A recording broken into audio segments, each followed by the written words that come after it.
آیت نمبر 8 ہے ثم انی دعوتہم جہارا، پھر میں نے انہیں بلند آواز سے دعوت دی۔ اچھا، جہار کا مطلب ہوتا ہے کہ کوئی چیز آپ اوپنلی کرو۔ تو نوح علیہ السلام جو تھے وہ بیسیکلی انہوں نے انڈیویجولی دعوت پہلے انڈیویجولی دعوت اگر وہ دیتے تو پروبیبل اس میں جو ہے وہ خدشہ تھا کہ لوگ جو ہے وہ ان کی بات نہ سنتے، انڈیویجولی ان کو پش کر دیتے یا ان سے بات نہ کرتے۔ تو نوح علیہ السلام نے کیا کیا، پبلک پلیسز پہ جا کے جو ہے وہ دعوت دینا شروع کر دی پبلکلی، جو یہاں پہ ایک بہت بڑا لوگوں کا ہجوم ہوتا ہے، تو وہاں جا کے پبلک پلیسز پہ دعوت دی تاکہ وہ سنے کہ نوح علیہ السلام کیا بات کر رہے ہیں۔ اچھا، اس کے بعد آیت نمبر 9 پہ آ جاتے ہیں، فَقُلْتُ اسْتَغْفِرُوا رَبَّكُمْ إِنَّهُ كَانَ غَفَّارًا۔ نہیں، آیت نمبر 9 یہ ہے، ثم انی اعلنت لهم واسررت لهم اسرارا۔ آیت نمبر 9 یہ ہے۔ اچھا، آیت نمبر 9 میں پھر ہے، پھر میں نے انہیں اعلانیہ بھی سمجھایا اور انہیں پوشیدہ رازدارانہ طور پر بھی سمجھایا۔ یعنی یہاں پہ آپ دیکھیں کہ نوح علیہ السلام ایک دعوی میتھڈولوجی بتائی جا رہی ہے کہ نوح علیہ السلام نے نہ صرف ان کو پبلک پلیسز پہ ان کو ایڈریس کیا، نہ بلکہ نوح علیہ السلام نے ان کو انڈیویجولی جا جا کے بھی ایڈریس کیا، یعنی ان کو رازدانہ طریقے سے بھی سمجھایا۔ تو کیونکہ کچھ لوگوں کی مینٹالٹی ہر کسی کی الگ ہوتی ہے، کچھ لوگوں کو ہو سکتا ہے پبلک پلیس پہ بات سمجھ آ گئی ہو، لیکن کچھ لوگوں کو جب تک آپ ان سے فیس ٹو فیس انکاؤنٹر نہیں کریں گے، فیس ٹو فیس ان سے بات نہیں کرتے، تو ہو سکتا ہے کہ آپ کا میسج ان تک پبلکلی کنوے نہ ہو لیکن فیس ٹو فیس کنوے ہو جائے، ان کو بات سمجھ آ جائے۔ تو اس وجہ سے نوح علیہ السلام جو تھے وہ ڈفرینٹ ٹیچنگ ٹیکنیکس استعمال کر رہے تھے تاکہ کسی نہ کسی طریقے سے ان کی قوم کو سمجھ آ جائے کہ نوح علیہ السلام کیا کس چیز کی طرف انہیں دعوت دے رہے ہیں، کیوں دے رہے ہیں، اور کیوں ان کا اس کو ایکسیپٹ کرنا بہت ضروری ہے۔ تو یہاں پہ دعوی میتھڈولوجی بتائی جا رہی ہے، دعوی میتھڈولوجی ہمارے لیے بتائی جا رہی ہے کہ آپ کو ڈفرینٹ طریقے سے دعوت دینی چاہیے۔ اچھا، پھر آیت نمبر 10 آ جاتی ہے، فَقُلْتُ اسْتَغْفِرُوا رَبَّكُمْ إِنَّهُ كَانَ غَفَّارًا۔ پھر میں نے کہا تم اپنے رب سے بخشش طلب کرو، بے شک وہ بڑا بخشنے والا ہے۔ یہاں پہ وہی بات آ رہی ہے کہ نوح علیہ السلام اپنی قوم کو کانسٹینٹلی ریمائنڈر دے رہے تھے کہ تم اللہ تعالیٰ سے بخشش مانگو، کیونکہ جب تک تم خود اللہ تعالیٰ سے بخشش نہیں مانگو گے تو تمہیں کیسے معاف کرے گا وہ۔ تو تم جو ہے وہ جو میں تمہیں ایمان کی طرف دعوت دے رہا ہوں اس کو ایکسیپٹ کرو اور اللہ تعالیٰ سے بخشش مانگو تاکہ تمہارے گناہ بخش دیے جائیں۔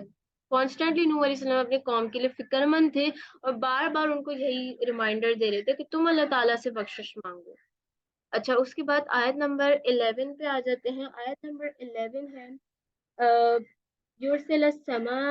علیکم مدرارا، وہ تم پر بڑی زوردار بارش بھیجے گا۔ اچھا، نوح علیہ السلام کی قوم جو ہے وہ ڈراؤٹ کا شکار تھی، یعنی قحط آیا ہوا تھا وہاں پہ اپنے گناہوں کی وجہ سے۔ تو نوح علیہ السلام جو تھے، اب یہاں پہ نوح علیہ السلام کی انٹیلیجنس اور ٹیچنگ میتھڈولوجی بھی پتہ چلتی ہے کہ وہ ان کی نیڈ کے حساب سے ان کو دعوت دے رہے ہیں۔ یہاں پہ نوح علیہ السلام ان کو کہتے ہیں کہ تم جو ہے وہ اللہ تعالیٰ کی جو میں دعوت دے رہا ہوں اس کو قبول کر لو، تو اللہ تعالیٰ تم پر کیا کرے گا، بارش بھیجے گا، یعنی اپنی رحمت برسائے گا، اور تم یہ جو اس قحط کی پریشانی میں مبتلا ہو اس سے تم باہر نکل آؤ گے۔ یعنی یہاں پہ ایک بہت ٹیچنگ میتھڈولوجی کا اسمارٹ طریقہ بتایا ہوا ہے کہ آپ لوگوں کو ان کے نیڈ کے حساب سے آپ ان کو دعوت دیں، ان کی سائیکی سمجھ کر ان کے نیڈ کے حساب سے دعوت دیں تو وہ ان پر زیادہ اثر کرے گا۔ یہاں پہ بھی نوح علیہ السلام کیا کریں، یہی کریں کہ وہ قحط میں مبتلا تھے تو وہ بارش، اللہ تعالیٰ کی بارش جو کہ اللہ تعالیٰ کی ایک رحمت کا فارم ہے، تو نوح علیہ السلام اس طریقے سے ان کو دعوت دے رہے ہیں۔ آیت نمبر 12 پہ آ جاتے ہیں، وَيُمْدِدْكُمْ بِأَمْوَالٍ وَبَنِينَ وَيَجْعَلْ لَكُمْ جَنَّاتٍ وَيَجْعَلْ لَكُمْ أَنْهَارًا، اور تمہاری مدد اموال اور اولاد کے ذریعے فرمائے گا اور تمہارے لیے باغات اگائے گا اور تمہارے لیے نہریں جاری کر دے گا۔ اچھا، قرآن میں کافی جگہوں پر یہ چیز ہائی لائٹ کی گئی ہے، یہ تھیم ہائی لائٹ کی گئی ہے کہ اگر کوئی قوم ڈیوائن کمانڈس کو فالو کرتی ہے تو پھر جو ہے وہ کیا ہوتا ہے کہ اس کے لیے نہ صرف آخرت میں اللہ تعالیٰ کی رحمتیں برکتیں ہوتی ہیں بلکہ دنیا میں بھی وہ اللہ تعالیٰ کی رحمت اور برکتوں کی مستحق ہو جاتی ہے، اس کو ملتی ہے۔ لیکن اگر کوئی قوم ایک ایسی ہوتی ہے جو کہ ڈیوائن کمانڈ یعنی اللہ تعالیٰ کے احکامات کو فالو ہی نہیں کر رہی، کنٹینیوسلی ریبیل کر رہی ہے، تو بغاوت کر رہی ہے، تو ڈیفینیٹلی پھر قرآن میں کئی جگہ پر یہ تھیم ایکسپریس ہے کہ نہ صرف وہ آخرت میں اس کے لیے برائی ہے، بلکہ اس کو دنیا میں بھی اللہ تعالیٰ کی بلیسنگز اور برکتیں نہیں ملتی. تو یہاں پہ یہ تھیم ہائی لائٹ کی گئی ہے کہ اگر آپ اللہ تعالیٰ سے بخشش مانگتی ہیں، مغفرت اللہ تعالیٰ سے مانگتے ہیں، تو اللہ تعالیٰ کی بخشش اور مغفرت جو ہے فارگیونیس اللہ تعالیٰ کی ہمیشہ بینیفٹس کے ساتھ آتی ہے، یعنی کہ اللہ تعالیٰ کی رحمتیں اور برکتوں کے ساتھ آتی ہے. تو یہاں پہ یہ تھیم ہائی لائٹ کیا گیا ہے اور یہی نوح علیہ السلام اپنے قوم کو بتا رہے تھے. آیت نمبر 13 پہ آ جاتے ہیں. مالکم لا ترجون للہ وقارا، تمہیں کیا ہو گیا ہے کہ تم اللہ کی عظمت کا اعتقاد اور معرفت نہیں رکھتے. اچھا، جو نوح علیہ السلام کی قوم تھی وہ اپنی جو سردار تھے ان کو جو ہے وہ ان کے کمانڈس کے اگینسٹ کوئی چیز کرنے سے بہت ڈرتی تھی. وہ سردار یعنی جو ایلیٹ کلاس تھے وہاں کے، ان کے کمانڈس کو بہت فالو کرتی تھی، ان کے کمانڈس کے اگینسٹ کچھ نہ ہو جائے، وہ اس چیز کا بہت خیال رکھتی تھی. نوح علیہ السلام جو ہے وہ یہی یہاں پہ ان کو ایڈریس کرتے ہوئے کہہ رہے ہیں کہ مطلب تم ان سرداروں کے اگینسٹ کچھ بھی کام کرنے سے ڈرتے ہو، لیکن جو ہے وہ اللہ تعالیٰ کے اگینسٹ جو ہے وہ تم اس کے جو کہ مالک ہے تمہارا، جس کو تمہیں فالو کرنا چاہیے، جس پر تم ایمان لے کر آؤ، تم اس کے ساتھ جو ہے وہ دوسری پاورز کو ایسوسیٹ کرتے ہو اور اس کے کمانڈس کو بھی نہیں مانتے اور اس کو کنٹینیوسلی ریبیل کر رہے ہو. تو تمہیں کیا یہ ڈر نہیں ہے؟ مطلب تم کیسے ایسے بالکل ہی اتنے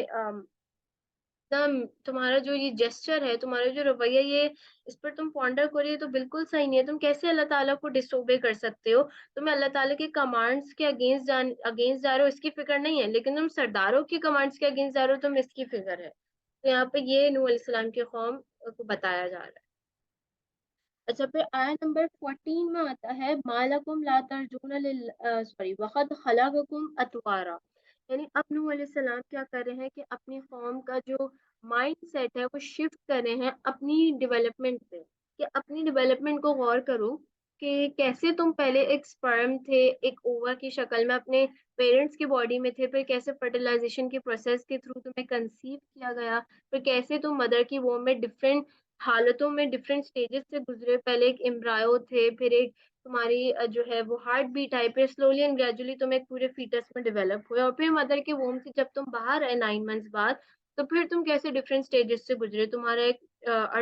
ایک بالکل بچپن تھا، پھر تم یوتھ میں آئے، پھر تم ٹین ایجر ہوئے، پھر تم ایک اولڈ ایج میں آئے. تو اللہ تعالیٰ چاہتا ہے تو تمہیں کسی بھی اسٹیج پر تم پر جو ہے وہ عذاب آ سکتا تھا، یا تو تمہیں پہلی فرسٹ آف آل تمہیں کنسیو ہی نہ ہونے دیتا، تمہاری جگہ کوئی اور کنسیو ہو سکتا تھا، یا اگر تمہیں کنسیو بھی ہوگا تو تمہارے اندر کوئی جینیٹک اب نارملٹیز لا سکتا تھا. کتنے ہزاروں میڈیکل اسٹوڈینٹس کو تو پتا ہوگی ہے کہ ہزاروں جینیٹک اب نارملٹیز ہوتی ہیں اور جو کہ پاسبل ہے کہ ووم آف دا مدر میں ہو جائے. اور اس کے علاوہ جو ہے وہ اللہ تعالیٰ چاہتا تو تم اگر پیدا بھی ہو جاتے تو تمہیں کسی بھی وقت تم کوئی ایکسیڈنٹ یا کوئی کیجویلٹی تم پہ آ سکتی تھی، تمہارا کوئی ایکسیڈنٹ ہو سکتا تھا، تمہارا کوئی ہاتھ کٹ سکتا تھا، ایکس وائی زی اتنے کیسز ہو سکتے ہیں. تو اللہ نہ کرے کچھ بھی ہو سکتا تھا، لیکن تم اللہ تعالیٰ کے آگے کتنے پاور لیس ہو. تم اللہ تعالیٰ کے آگے جو ہے وہ